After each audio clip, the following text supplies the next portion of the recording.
Are you working with a real estate agent and you don't think they're very good at their job? In today's video, I'm going to go through the 8 ways to know that you are not working with a great agent. I'm going to give you some tips on how to avoid hiring the wrong agent, and I'm also going to tell you how to fire that agent. So stick around.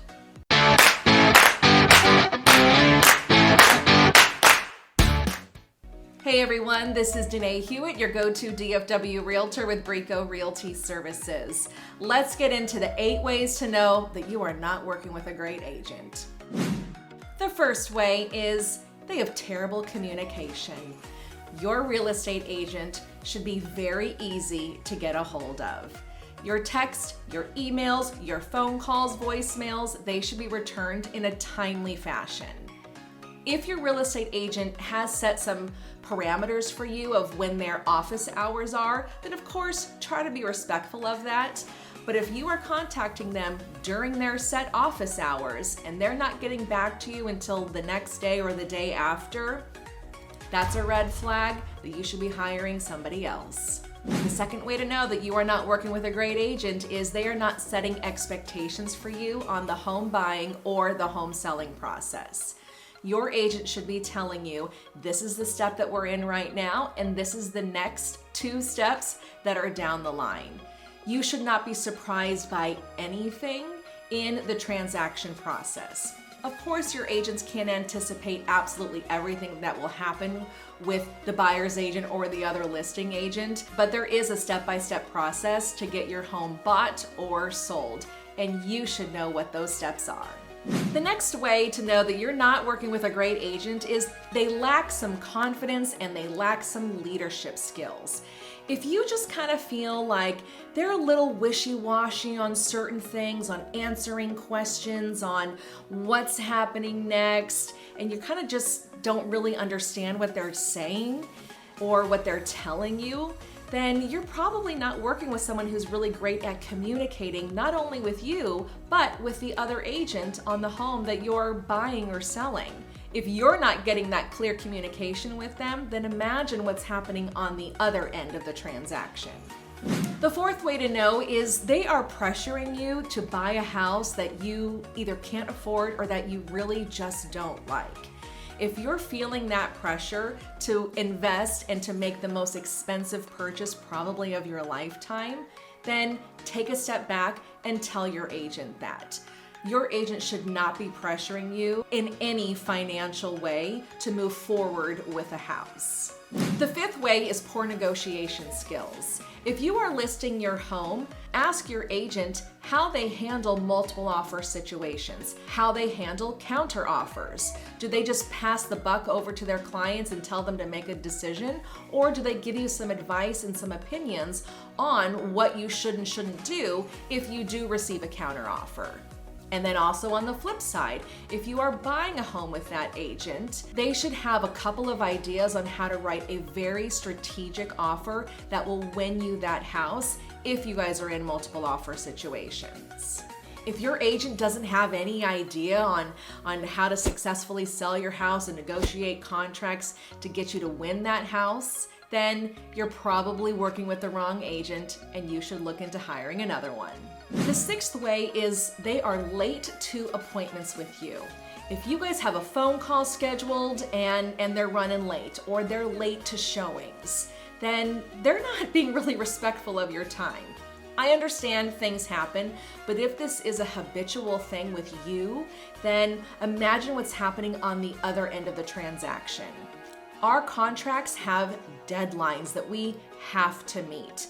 If we miss those deadlines, then that can be a terrible situation that is really tough to get out of. If they're late for you and for your appointments, then they probably don't have great time management, and you should look into hiring somebody else that does. The 7th way to know that you are not working with a great agent is they're not really good at answering your questions. You feel that the answers that they're giving you don't really make sense, or they're not explaining it clearly enough into a way that you understand it. Every time you leave a conversation with your agent, you should have a clear understanding of whatever your question was. And you should also know what's happening in the next steps of the transaction. You need to feel really confident that your agent has got this, that they have got this transaction and they are going to get your home either bought or sold for you. The 8th way to know that you're not working with a great agent is it always seems to be about the money for them. And this is a hard one to talk about. If you just feel like your agent is working with you just to get paid in 30 or 60 days, then they don't have your true interests in mind and they really aren't here to help you. They're just thinking about financially how they're gonna benefit from helping you. If you're feeling that from your agent, it's probably time to get another one. How can you avoid hiring the wrong agent? First thing is to ask your friends and family for referrals. Ask them specific questions. Who have they worked with? Why did you like them? Was there something that you didn't like about your agent? Ask your friends and family those questions before you call that agent. But before you do call that agent, the next thing to do is to Google them. Look them up online. See what reviews they have. See what social media presence they have. Do a little research on them and see what other people are saying about them. And also, if they're doing any sort of promotion of their self, do you think that you'll mesh well with their personalities? So do that research first. If you want to know how active any real estate agent is, here in Texas, you can go to har.com and you can search any agent's names and you can see all of their recent transactions that they've had. If they've gone a huge chunk of time and haven't had a lot of homes that have been bought or sold, then they may not be active currently in today's market. Not to say that they don't have things in contract and things that just haven't closed yet, but if they've gone about 6 months and you haven't seen any sales history on their website, then maybe you may want to look for an agent that is a little bit more active and has had more recent transactions under their belt. The next thing to do is to call that agent. Interview them. Do a phone interview, or with COVID-19, if you're more comfortable doing a Zoom interview, then do that as well. Ask them questions on how they handle certain steps of the process. Ask them questions about how they handle the home buying or selling process. Ask them what their hours are. Ask them the best way that they would like to be communicated with. Try to get as much information as you can before you actually end up hiring them. And the next thing is to trust your gut. Again, if you don't feel like your first conversation, your second conversations really go well with that agent, then trust your gut. That agent may not be the right one for you, and there are lots of other ones out there that probably mesh well with your personality. So you may want to look into hiring one of them. If you're thinking that you do need to fire your agent, here are some steps to take. First thing, talk to them. Let them know that you're not happy with their representation for whatever reason it is, and give them a set amount of time to correct that behavior.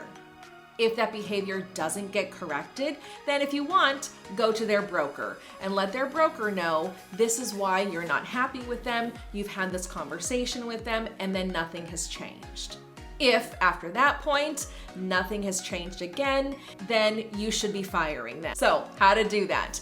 Send them an email, so you've got it in writing, that you would like to terminate either your buyer's representation with them or your listing agreement with them.